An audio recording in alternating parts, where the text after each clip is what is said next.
আগরতলায় Ujjayanta প্যালেসে doctor B.R.. আম্বেদকরের 136তম জন্মবার্ষিকী উদযাপন। ভারতীয় সংবিধান প্রণেতা ডক্টর ভীমরাও রামজি আম্বেদকরের 136তম জন্মবার্ষিকী যথাযোগ্য মর্যাদার সঙ্গে উদযাপিত হল আগরতলা ঐতিহ্যবাহী উজ্জয়ন্ত প্যালেস প্রাঙ্গণে।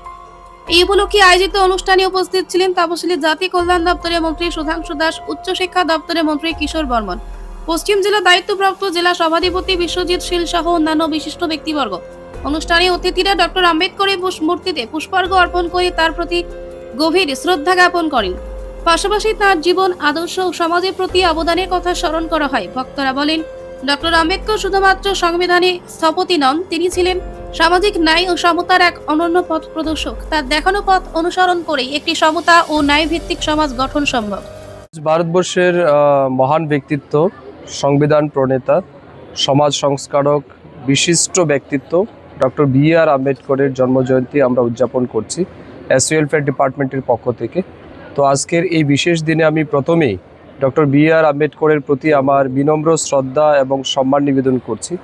Doctor B.R.. আম্বেদকর শুধুমাত্র সংবিধান প্রণেতা বা ভারতবর্ষের একজন বিশিষ্ট আইনজীবী বা ভারতবর্ষের স্বাধীন ভারতের প্রথম আইনমন্ত্রী এমনটা নয়।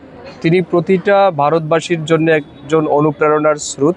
তিনি প্রতিটা দলিত ব্যক্তিত্বের জন্যে একটা আলাদাই শক্তি। তিনি আমাদের প্রতিটা ভারতবাসীর জন্য অনুপ্রেরণা। তাই ওনার মতো ব্যক্তিত্বের জন্মদিবস উদযাপন করা আমাদের কাছে সত্যিই গর্বের বিষয়।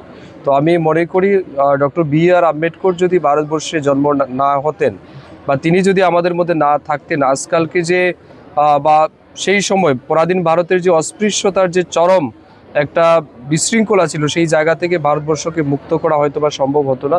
এবং আজকে যেভাবে বিশ্বের সর্ববৃহৎ গণতান্ত্রিক সংবিধান তিনি আমাদের সামনে দিয়ে গেছেন, তিনি আমাদেরকে উপহার দিয়েছেন, এটাও আমাদের জন্য অনেক বড় বা বাড়তি পাওনা। তো আমি আজকের এই বিশেষ দিনে ওনাকে আবারও সম্মান জানাই, শ্রদ্ধা জানাই।